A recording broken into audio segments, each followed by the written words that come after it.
Okay, so you want to own a medieval salt works. You already know the picture. A low timber house by a river, steam rolling off a row of lead pans, white crystal drawn out by the shovelful, while merchants queue at the door with sacks. Salt was called white gold. It preserved meat through the winter, cured fish for a continent that fasted half the year on Fridays and all of Lent, and it never went out of demand because nobody could live without it.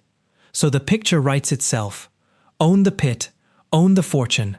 One document ruins the picture before you've even lit a fire.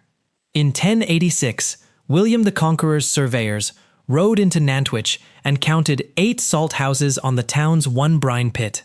They wrote down who received the money those houses made. The king took 2 shares, the Earl of Chester took 1. The people who actually boiled the brine, stoked the fires, and hauled the wood are barely mentioned at all. Nearly 9 centuries before anyone wrote the word landlord into a lease, the Domesday clerks had already answered the only question that matters in this business. Whoever owns the pit gets paid whether he ever touches a shovel or not. So the question that decides whether you get rich isn't how good you are at boiling water, it's whose name is on the well. Let's build a salt works and find out exactly what that costs you. 1 witch house, 1 brine pit, 1 town on the River Weaver, in the year 1410. By the end, you'll have the real ledger, what a house cost to run, who actually got the money, the one clause that separated a comfortable occupier from a ruined one, and whether steam ever turned into serious wealth. First, let's fix the picture in your head, because the word salt mine is doing you no favors. You are not digging rock salt out of a shaft. Not yet. That technology is still centuries away in England. What sits under your town is a brine spring, an underground streak of water so saturated with salt that it comes up out of the ground already halfway to the finished product. Your entire trade is getting that water hot enough, for long enough, that the water leaves and the salt stays behind. Everything else in this business exists to solve that one problem. Look at where your town sits, and the strategy explains itself. Nantwich takes its name from the Welsh for the stream of the White Salt Pit, and by 1410, that pit locals call it the Old Bayou, has been feeding salt houses on both banks of the Weaver for at least 3 centuries, probably far longer.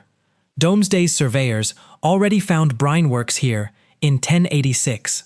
By the middle of the 14th century, the town had run out of room on the original bank and formally designated new walling land across the river to build more houses on.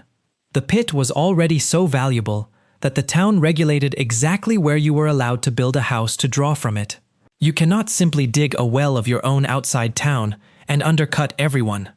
The salt trade in Nantwich is built entirely around one shared spring, and that fact will matter more than anything else in this video. Now the building itself. A witch house is not a fortress.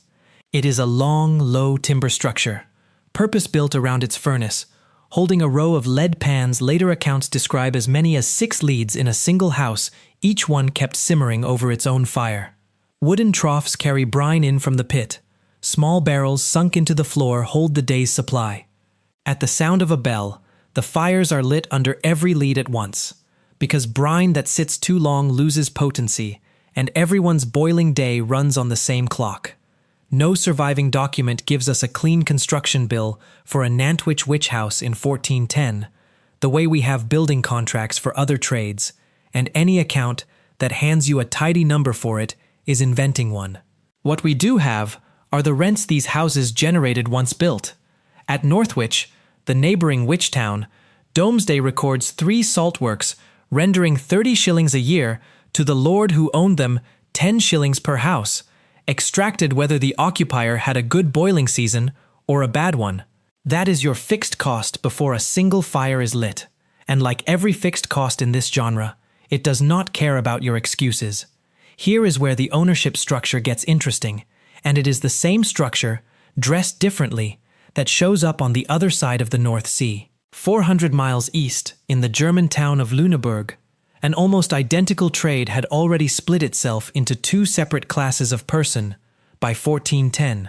The men who owned the boiling pans were called the Sulzbegüterte, the salt gentry, and many of them did not even live in the town. They leased their pans to local men called Sulfmeister, who did the actual boiling and kept half the revenue for their trouble. Ownership and labor split cleanly down the middle, with the man who never touches the fire collecting his share regardless. Nantwich runs the same divide under English words. Contemporary and near-contemporary records call the house owner the occupier and distinguish him clearly from the people who actually work the pans. The wallers, so called because walling was the local term for the boiling and drawing of salt. By the late 14th century, town records show occupiers hiring women specifically as wallers to run the pans, likely while their husbands worked the fields or a craft trade elsewhere in town. This is a household economy, stacked on top of an ownership economy. The occupier owns the house and the right to draw brine.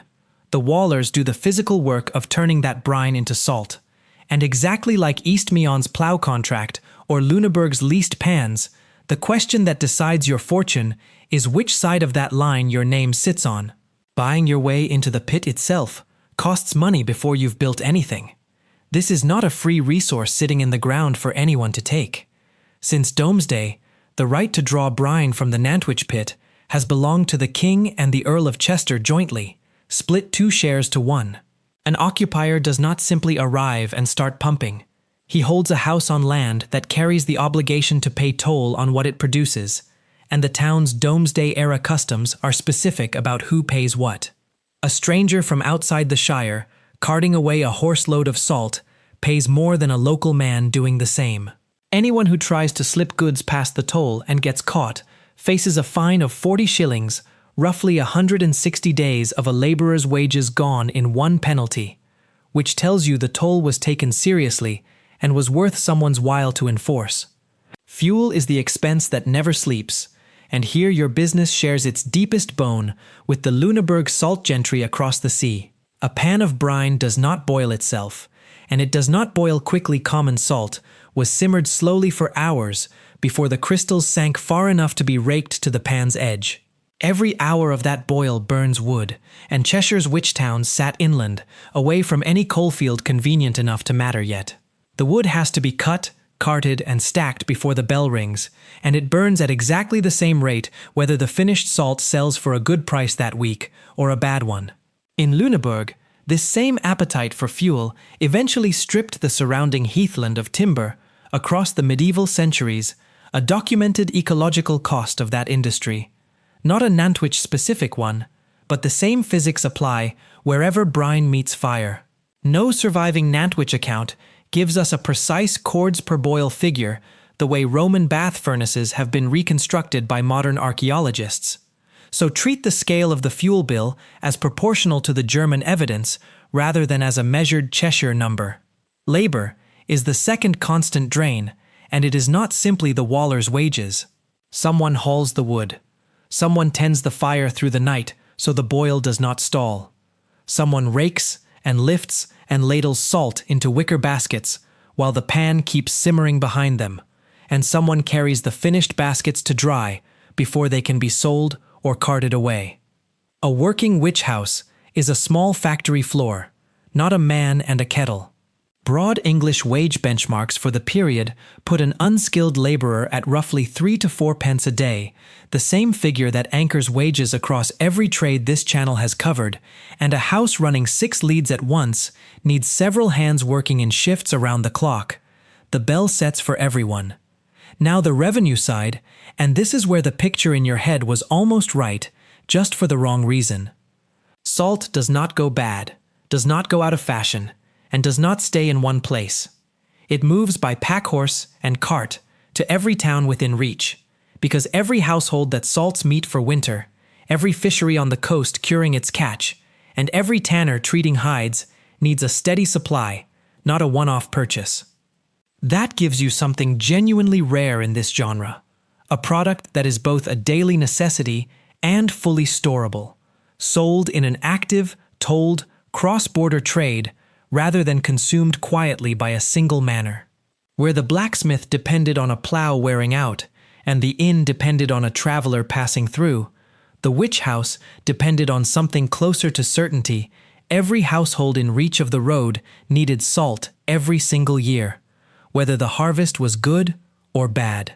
That should make this the safest business in the whole series. It very nearly is. But it carries one structural weakness none of the others do. The pit itself is finite, shared, and cannot be moved. A caravan can reroute around a closed border. An inn can wait out a quiet season.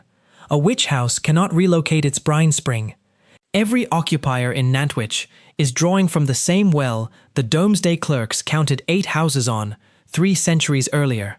And by the time your shop opens in 1410, the town has already run out of room on the original bank and pushed new houses across the river to keep up with demand for space at the one pit that matters. Town-level records describing formal rationing of brine access date from slightly after this period.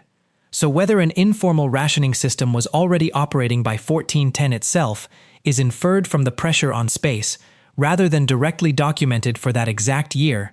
What is documented is that available walling land was already being expanded to cope with the number of houses competing for one spring. That single fact is the contract clause equivalent for this trade, and it cuts differently than East Meon's iron bill or the Vipaska bathhouse lease. You are not choosing between 2 negotiated contracts. You are locked into a shared, regulated commons with a hard physical ceiling. Grow the number of witch houses in town, and you are not adding new supply. You are cutting everyone's slice of the same brine thinner.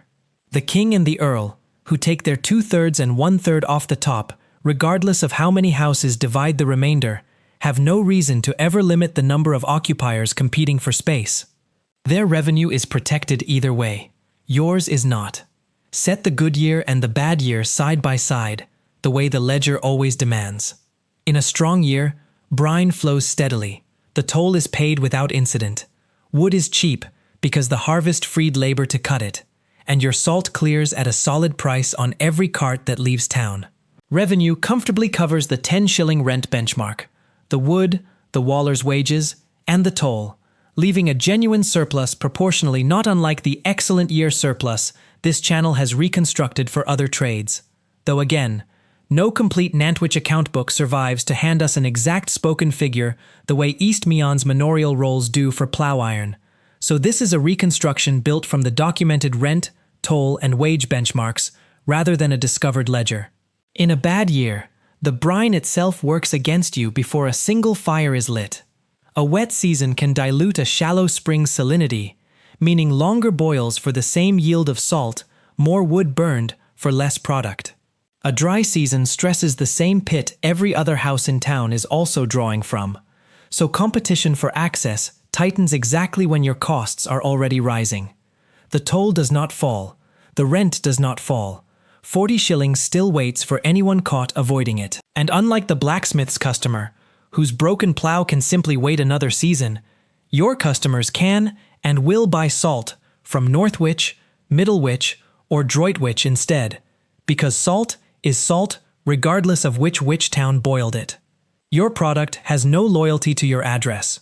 So who actually got rich from salt in medieval England? Not, as a rule, the wallers standing over the pans their wages sat at the same laboring class benchmark as everyone else's in this series. The money concentrated exactly where Domesday told you it would from the very first line of this script, with the people who owned the pit and the houses rather than the people who worked them. Much of Nantwich's witch house ownership by the later Middle Ages sat with the local gentry and with monastic houses holding property in the town landholders collecting rent from occupiers the way Winchester College collected rent from its innkeeper, or the way Lüneburg's absentee salt gentry collected their half-share from Sulfmeister they may never have met. The house that boiled the water rarely built the fortune. The name on the lease usually did. Could you, the occupier standing over your own 6 leads in 1410, get rich? On a good pit, in a good year, with the toll paid and the wood cheap, you could make a genuinely comfortable living steadier, arguably, than the inn's traveler-dependent income or the blacksmith's exposure to a single manor's plough schedule, because everyone everywhere needed salt every year without fail. But comfortable is not the same as rich, and the structural ceiling never moved. You were drawing from a well the Crown and the Earl had already claimed 2/3 and 1/3 of before you were born. Competing for space on a bank, the town had to keep expanding just to fit everyone in, selling a product any neighboring witch town could undercut you on by the time your cart reached market. The brine never ran out. The room to profit from it, for the man actually working the pan, always did. Go back to that one line in Domesday one last time. 8 salt houses on a single pit, and none of their issues belonged, first, to the people who boiled the water. The fire was never the business.